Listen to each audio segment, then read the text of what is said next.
Hey everybody, welcome to the Tee to Green podcast, and I'm excited about my guest here, whom I've never met personally, which is stupid. On I don't know, I'll guess my part because we're both in Buffalo, we're both in golf, both in golf media. She's well more accomplished than I am in that. But Cindy Miller is joining me here on the line, and Cindy, thanks for joining me here, and nice to connect with you via the phone, if not in person. Well, same here, and I can't believe we haven't met either. It's kind of weird. Well, I feel like I do know you, though. Well, likewise. You know, I watched the big break, and I know enough. I played golf with enough people who've taken lessons from you, and they've beaten me. So I feel like I definitely know you. Well, that's good. You know, maybe you should come for a lesson. Maybe I should, because I've been stuck on 8 forever, and... Well, I know what it is. It's practice, right? I mean, I've always found, at least now as I'm in my 40s, that the time is so short, and I'd rather spend it playing the game instead of practicing the game, which maybe reduces the quality of my game. But at least I'm out on the golf course enjoying that. The practice certainly makes perfect. But so there's so many. There's so many things I want to talk to you about. Because you're fascinating with all the things that you're doing through the game of golf. But I want to start with you played the game of golf, and then you decided to step back to raise your family while your husband played the game of golf professionally, right? Is that in a nutshell how it went? Yes, and then I went back to playing again. And did you find it better when you went back to playing again? Oh, my God, yes.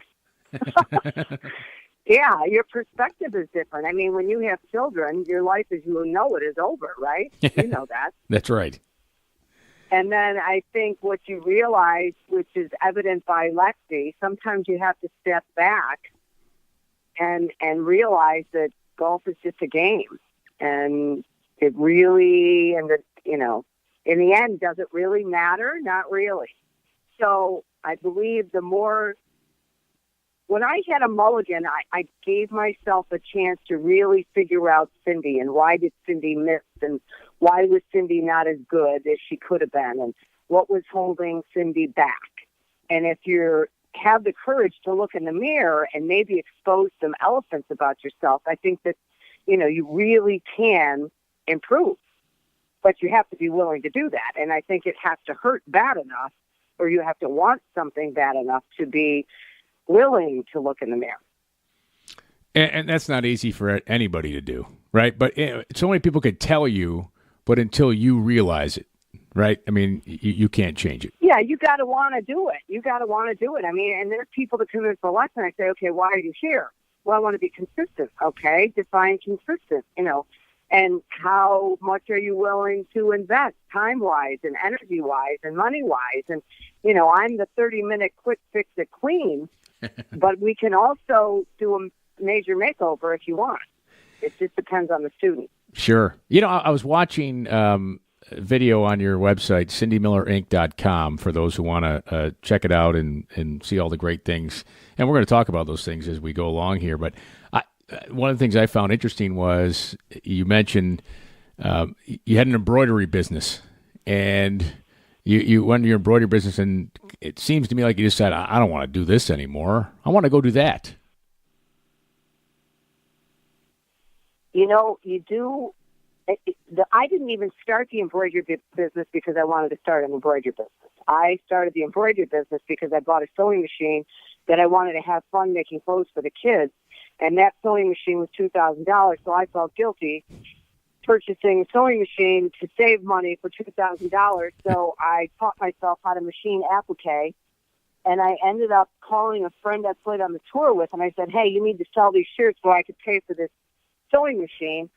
And she ends up selling $35,000 worth of shirts, and she needs logos on the shirts, so I have to call Dave Cook from New Era Cap. So again, I end up selling 144 dozen shirts to Augusta National for the Masters, but I never really started the sewing business because I wanted to start a sewing business. I wanted to pay for a machine that I wanted to have fun with, right? And I'm like, this is not a lot of fun. Do you still have the sewing machine? You know what? Dave Cook told me, you buy a Barrett sewing machine, because the Barrett embroidery machine, which I bought a two-headed Barrett embroidery machine in 1992 for $38,000, and he goes, this thing will last forever, and God bless him. She now has a name. Her name is Bessie the Bitch, and she is still alive. So Dave Cook was right. Yeah, well, because it's funny. My mom sewed clothes for us, and these outfits. We're really little, and she still has the same sewing machine she made those things on, and I still bring stuff to her house. Like, Mom, can you stitch this? Can you make that? I don't want you to make me some of those hideous clothes that you made, but it's just fascinating because that's an art. Or a skill, I should say, maybe even an art form that I don't think it's lost on people today. Like, people don't sew anymore. My wife doesn't have a sewing machine. I don't know if any of her friends have a sewing machine. Isn't that funny? Yeah. I think it's because I just like to be creative. So, in fact, I just bought a new single-headed Barrett embroidery machine. So the machine that I have is the same kind they have at New Era. Huh. Which I probably should have waited a month, because they might be selling some of those machines now that they're moving to Miami. But, yeah. So do you still? When I was. I was going to say, do you still have the business? Then you just bought another head for yeah. it. Okay. Oh yeah. Yeah. And again, I don't advertise it because I don't really want to do a lot. I do a lot of stuff for the U.S. Tennis Association and the Legends Tour, and some stuff for the LPGA, and. I could do, corporate stuff. I do a lot of, like, blankets and towels and stuff, and tchotchkes that go along with corporate outing. Yeah. Oh, cool. So I didn't know that, because I knew about teaching golf, playing golf, and the corporate speaking aspect of being Cindy Miller. Didn't know you still had that business. Where do you find time to do all this stuff? I'm nuts. I am nuts. If I get an order that's too big, I job it out. Yeah. Well, I did have a store in downtown Silver Creek, but I don't have that anymore. All right. So is it out of your home, or? Yeah. Oh, fantastic. Let's talk about. So you have that going on. Let's talk about teaching golf. How often are you teaching golf nowadays, lesson wise, clinic wise? 5 days a week. And how many lessons are packed into that? It depends on the time of year. I tell people this time of year I could die and no one would know. In the summer, anywhere from 10 to 15 lessons a day. Wow. And, yeah, I'm a machine. Yeah, and I bet it gets tedious, or does it not? Because you might be giving the same concepts, but to different people. I imagine it's about the person you're teaching, which makes it interesting. It is. And most of it is people don't believe they can get better. You're trying to communicate something, in my opinion, that's very simple, that's been complicated. And I talk about the committee of they, of everybody that tells you what to do and what not to do. And, you're doing this wrong and you're doing that wrong. And to be honest with you, I should probably thank the committee of they for helping me, make a living teaching golf at a public place in Buffalo for 30 years, because they screw people up. Therefore, I get to fix them. But I really, really love helping people do something they don't believe they can do. No, that's true. And there are people that just accept. I think a lot of golfers just accept what they are. And you're right about that believing part. Believe that they can get better, but it goes back to what they're also not willing to.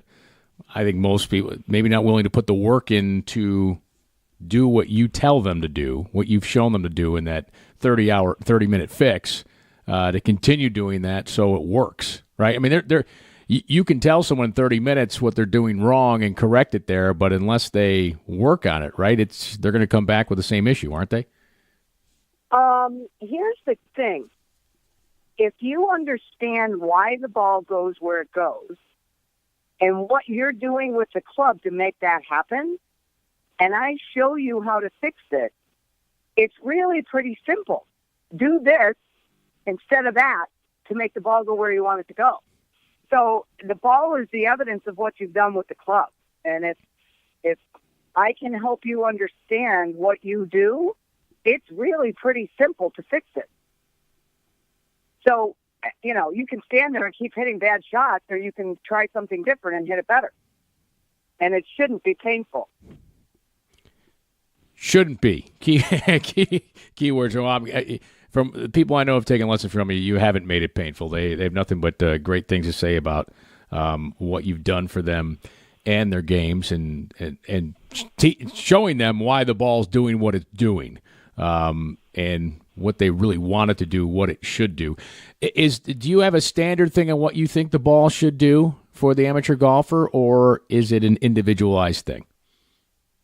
Well, everybody would like to hit the ball clean, airborne, and somewhat straight. I mean, I haven't met anybody who says, no, I'd like to hit it fat all the time, or I want to hit it thin, or I want to fade it. I mean, there's people that say, well, now how do I work the ball? I go, well, let's try hitting it a little straighter first. I don't even try to work the ball because I don't practice enough, because I don't like to practice. I just want to play. I'm just like you. Mm-hmm. So everyone wants to hit the ball clean, airborne, and straight, and then some people want to hit it far. So I can show you how to hit it clean, airborne, and straight. I absolutely can. And if you really pay attention, it'll totally make sense. And it's not very hard. I think what happens, or maybe why, let's put it this way. My husband played on the tour for 15 years. He played in the Masters 5 times, 3 times as an amateur, and he was a student of the golf swing. And I used to take 1,000 lessons from a million different people, and I would always get confused, and they would always tell me what I'm doing wrong. And so when I started hanging out with Alan, and he said, well, it's really pretty simple. And I was like, wait, say that again? And he doesn't talk a lot, but when he does, you should pay attention. So, and this is going to sound funny, but the reason I asked him to marry me is so I could get free lessons for life, right? And so I now understand what the club should do to hit it straight. And I never did when I was growing up, because people would criticize me. And now I feel so passionate about helping people understand that it's so much easier than you think. And I don't talk about me or what you buy. Where's the face? What's the club face doing? And if we can figure that out, then you can hit it straight. So that's my theory. You know what's interesting? I was just thinking about this as you were saying it, or how so many people told you what you're doing wrong. And I think most people in golf, what am I doing wrong? Do you ever tell people what they're doing right first? And like, here's what you're doing right, and then we'll build from there? Yeah. And here's why the ball's going where it is. And they look at you like, oh, well, of course, that makes sense. So I believe that people confuse the student, and I think a lot of people don't want to take a golf lesson because they've heard all this stuff. So they think golf lessons are painful. I don't want to do this. I don't really want to hear everything I'm doing wrong. I don't want to hit it worse before I hit it better. I'm like, you don't have to. I can fix you in 5 minutes if you want to pay attention and you understand. So that's just I sound like I'm preaching, but no, hey, that's the truth. Preaching to the choir for those who listen to this. Do you find it's easier teaching men or women? Anybody that wants to get better. And I think, it's funny how you say, well, what's my marketing and who's my perfect customer? And when we started teaching, nobody wants to teach women who have never played golf, right? And it's funny, I went to the PGA Teaching and Coaching Summit a couple of years ago, and this golf pro stood up on stage with 500 pros in the audience and said, well, once I graduated from teaching the women and juniors, and I went, oh, wow, nice attitude, pal, right? Yeah. I'm like, give them all to me. Give them all to me. So I love teaching women who've never held a golf club, who've never played any sports, who are totally clueless, who think they can't do anything, because I know I can help them. And nobody likes them. Nobody's nice to them. And I'm like, get over here. Let me help you. So men will listen too. And I like the 20 to 25 handicap guy, maybe even a 15 to 25 handicap guy, who plays every Saturday, Sunday morning, who's a member of the private club, who, thinks he's too cool to take a lesson from a woman. And then his buddy comes in and kicks his butt and takes money from him. And then he's like, oh, maybe I should go see her. And then he goes back and takes money back from the guy. So that's fun too. It's funny when you talk, it's interesting, someone's like, oh, when I graduated from teaching juniors and women, I would think that's more lucrative teaching juniors and women just starting out the game, because there'll be more frequent customers for lessons, because Correct. They're just starting that would be out. An annuity. Yes. Yes, right. And frankly, every guy here goes, oh, there's a group of women in front of us. I'm like, they play faster than we play. What are you complaining about here? It seems to me most women I see in the golf course, they're hurrying things up. They're not out there all day. There's too many guys are slower than women out there on the golf course, and I just think there's that stereotype that men have. When they see women on the golf course, like, oh, they can't be good, and they're going to be so slow, when it's rarely ever the case. That's true. And you know what? It's really fun when you – I got to tell you this. We do boot camps in Florida in February, March, and April, right? And I had some women from Buffalo who are really good players, and one of them happened to be the club championship at East Aurora, and we were getting ready to tee off. So we teach you in the morning, we have lunch, and then we play 18 holes every afternoon. So we're at LPGA International, and there's only three of us. And I got the two women that are really good, and Alan's got the four guys behind, right? And we're teeing off first because I'm always in a hurry. And we're standing on the first tee, and these guys whip around the corner, and they were supposed to tee off ahead of us, right? And you could just see their faces go, oh, no. Like, there's three women. And they go, oh, well, we've got the tee time before you. And I said, we understand that. And he goes, would you mind if we go? I said, no, but I just need to tell you that we happen to be the badass bitches from Buffalo, and if you hold us up, we're going to hit into you. They played fast, didn't they? They did. And as soon as they just get out of range, you got to hit it so they can hear the ball coming up. And they turn around and look, and I said, that's right. I'm not lying. I had, when I worked in Charlotte, my boss at the radio station I worked at, he invited me out to play golf at his club. Old Sycamore was the club. And he's like, yeah, we're gonna, we'll play someone else from the office, and my wife will play with us. I'm like, okay. And on the first hole, his wife, Gina, she her ball just released off the back of the green, and she drops an F-bomb. And I go, oh. And my boss looks at me and goes, 3-time club champion. And she goes, yeah, and you better buckle it up today. I'm like, okay. She shot 73 and was steaming, but man, was she a great player. And I love the intensity that she had, out on the golf course. And I can see why she'd won her club championship 3 times in a row. I want to talk to you about women's professional golf right now. And where do you think it's at? You mentioned Lexi Thompson and her coming out publicly and just needing to step back, and the image. I don't want to say issues is probably not the correct thing, but just her very poignant words that she put out with the demands that are put on her and the expectations of her, and it made me think, like, it's got to be tougher for women to be a professional golfer with all that's expected of them, not only in society but also performance-wise on the golf course. I don't know if it's tougher. I don't think it's tougher, because I believe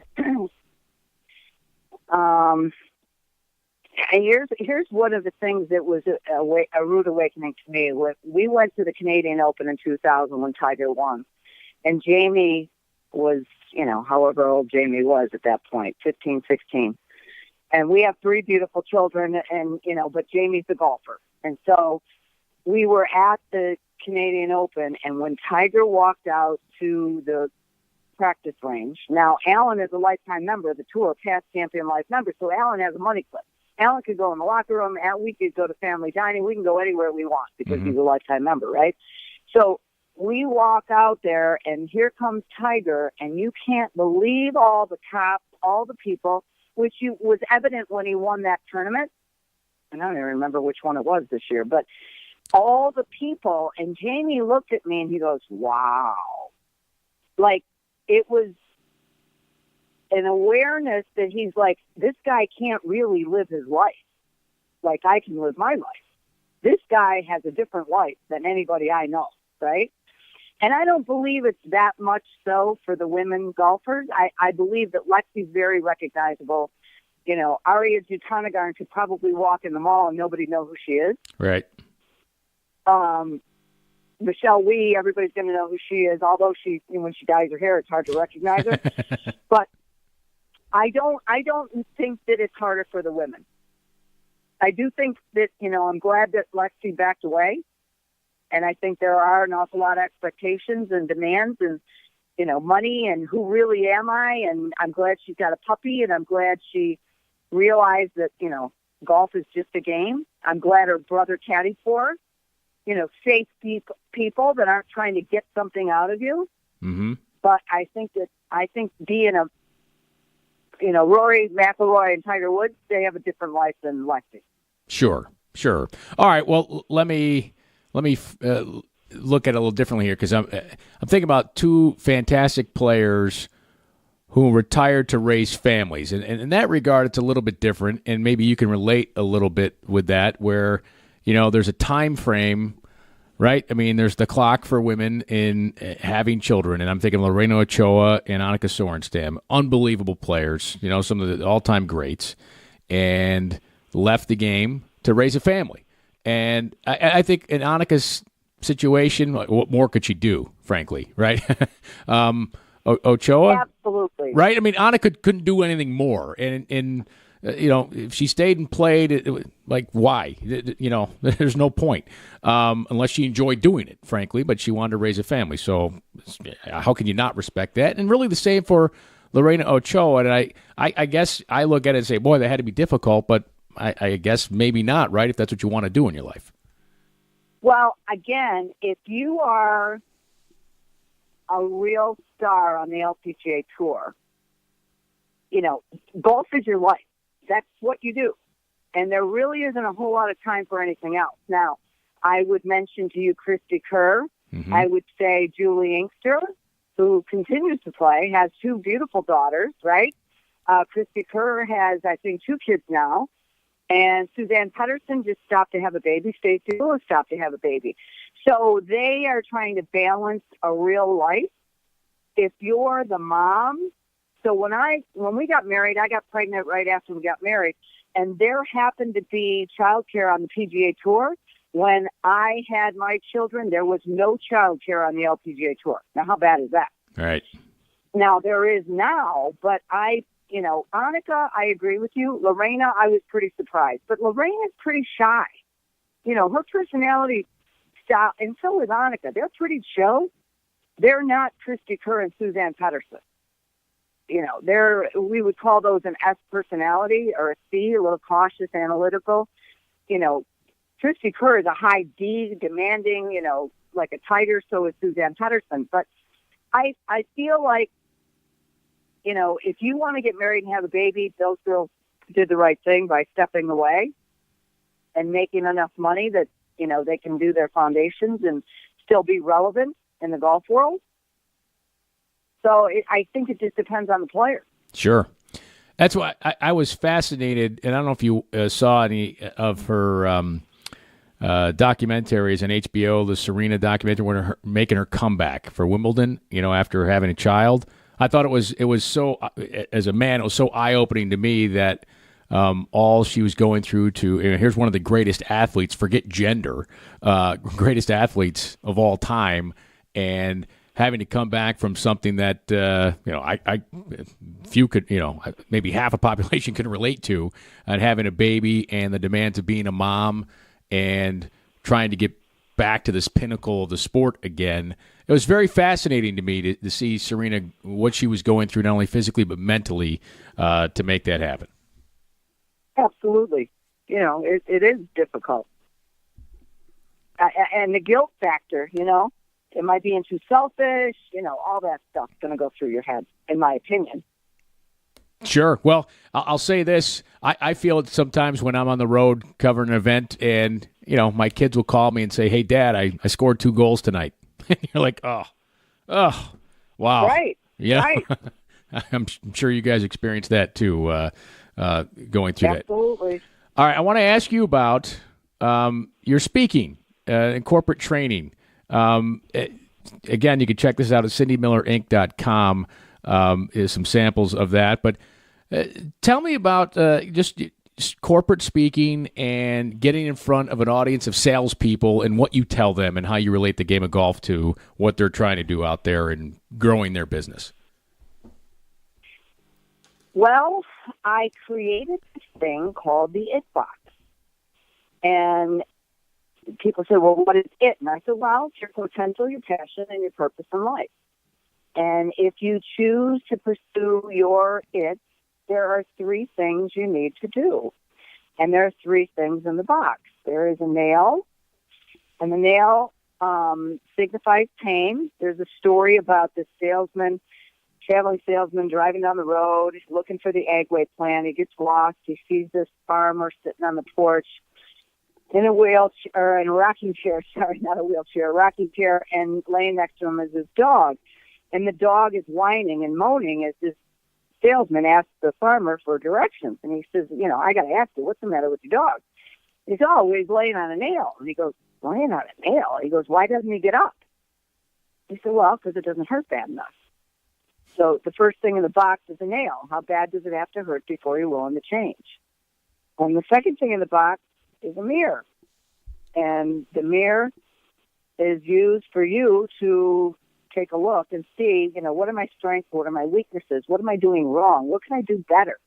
What do I really want? And the third thing in the box is a seed. So if you choose to pursue your it, you need to know your why. You need to know who you are, what you want, what you need to do, and then you have to do something about it. So you have to plant a seed, and you have to give it time to grow, and you have to water it, and you have to put it in the light, and you have to nurture it. And if you do, there's no telling how good it could be. So that's the message that I convey, and I tell the story of me and my mulligan, of playing on the tour, being of the best in the world, being one of the worst, getting married, going from tour player to tour wifey poo to tour mother, to running a sweatshop, teaching golf lessons. And I share the story of Alan drinking and being an alcoholic and trying to commit suicide and filing for divorce. And I tell this big old story. And then as I'm sitting in the shop one day and I read the Monday morning paper, looking at the scores from the tour, I see that there's a Legends Tour for former LPGA Tour players. I was like, whoa, what's that? How old do you have to be? Who played? And I look down the list and I see that Nancy Lopez shot 85 one day and made $3,000. And I'm like, well, I can shoot 85 and I want to get paid $3,000. I'm working like a butt, my butt off here, and I'm not making any money. So that's when I stopped trying to fix Alan. And when I stopped trying to fix Alan, everything in my household changed. I wasn't pointing fingers at him. I had to look in the mirror and figure out, what are you going to do? And that's when I applied to be on the big break. The little voice said, well, you don't want to win an exemption on the LPGA Tour. Well, that's true, but you want to win a Legends Tour event. We both know that if you were leading a tournament and had to hit a shot on the 18th hole with thousands of people watching, you'd throw up and choke your guts out. You need to be on the show so you can learn how not to choke. Good point. So that's what I tell people, that, you got to want to get better, and you have to look in the mirror, and you have to do something about it. Sounds like you gave yourself the big break before going on the big break. Probably. So what's changed for you since being on the big break? Because that show did a lot for you. It from a distance, it looks like it did a lot for you after you did a lot for yourself to put yourself in position to get on the big break? Well, anybody that wants to get good has to put in the work. What's the dream? What's your desire? What do you want to do? Where are you going? What's your direction? Are you driven to accomplish it? Are you determined? Are you disciplined? We get all these kids that come in and say, I want to play college golf. I've got a couple kids right now. I want to play D1 golf. I go, well, guess what? Don't write to this coach. Don't go play in this tournament, shoot 90, because you're hurting yourself. Let your clubs do the talking. You got to shut up and shoot a score. And I think what it did for me was it made the fear go away. I'm probably too brutally honest, but in my opinion, that's the only way you can be. I'm not going to sugarcoat things for myself or anybody else, because then I'm lying to you, and I can't lie. So being on the big break helped me gain confidence. And it's funny, because at the time, Jamie was he was on the golf team at The Ohio State University, right? Mm-hmm. And I asked all the kids, hey, do you mind if I apply to be on the show? I don't know if I'm going to get chosen, but, and Matt and Kelly were like, I don't care, go for it, do what you want to do. And Jamie, the middle one who plays golf, says, don't do that. That show's stupid. And I'm like, oh, that's a little torquey. What's your problem? And he said, well, nobody's any good that plays on that show, and, you're going to look stupid. And I thought, well, he's afraid that his mother is going to maybe embarrass herself and him. So when I got chosen to be on the show, and the 70 cameras were in my face and all the crew members, and I had to hit a shot, and the little, don't blow this voice, all I thought about was, your son is watching you, make him proud. And that's what I thought. And I sucked it up and was a big girl and hit shots. And so it did more for me to have courage than people recognizing me. I mean, for a little while after the show, people might recognize me. Oh, are you that girl from the big break? But now nobody even remembers the show. So it doesn't matter. I mean, I love the people at the Golf Channel. Yes, it helped my daughter get a job there. Now she's earned the right to be, Jimmy Roberts' primetime producer for the Olympics. But I didn't do that for her. She did that herself. So the show helped me learn to believe in me. So I guess the message is, sometimes you have to scare yourself. And you got to suck it up. And when you do, there's no telling how good you could be.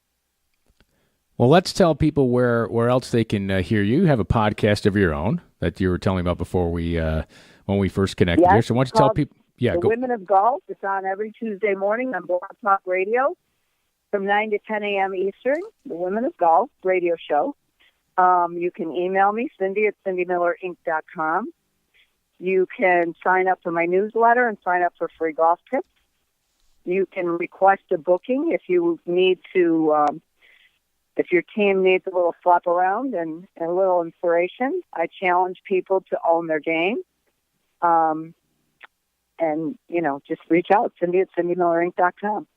And my final thing, so what's next for you? Like, what else do you have some other goals in mind that you want to achieve, some other things that you want to do? Well, I have created the Pursue Your It Foundation, and I am trying to change the lives of children in the underserved community. And I go in and I do the It Box speech to maybe a whole class. Like Silver Creek, I did the whole high school. I've done the Buffalo Promise neighborhood, Big Brothers, Big Sisters. I just did the New York State field hockey dinner last Friday at Salvatore's, and we won an Empire State grant for Lackawanna schools, the Martin Road Elementary. We're going to do their 4th and 5th grade classes. So I go in and I share my story, which, it's not real pretty. There's, alcoholism, domestic violence, abuse, suicide, all kinds of stuff. And then I inspire and challenge these kids to pursue their it. And if they choose to be a part of the program, they have to take behavior and motivation assessment. We have workbooks. It's a 6-week program, and we teach them how to make vision boards to plan their future and aspire to be who they're meant to be. Well, that sounds great. Sounds like very meaningful work to you and potentially life-changing to those kids. So congratulations on that, and keep going with that. Thank you. And if you want information and you want to help me, we got the Jim Kelly grant last year. We got the Empire State grant for schools for Lackawanna, and we need more money to buy the books. And everybody gets like a ball marker coin when they complete the program. I want them to carry it with them everywhere they go, so they don't ever forget about their it. Go to pursueyourit.org, and you can learn more about it. Pursueyourit.org. All right, we'll put that link up with this, pursueyourit.org. So if you're listening to this, you want to donate a few bucks to help out this mission, that would be fantastic. Cindy, thank you so much for your time. And let's make a pact here, if it doesn't happen before the end of 2018, that we meet face-to-face in 2019. We do. Let's have lunch. I like lunch. I like lunch a lot. And I like you. This was fun. I really appreciate your time and doing this, and I know everybody listens has enjoyed it also, and we'll do it again.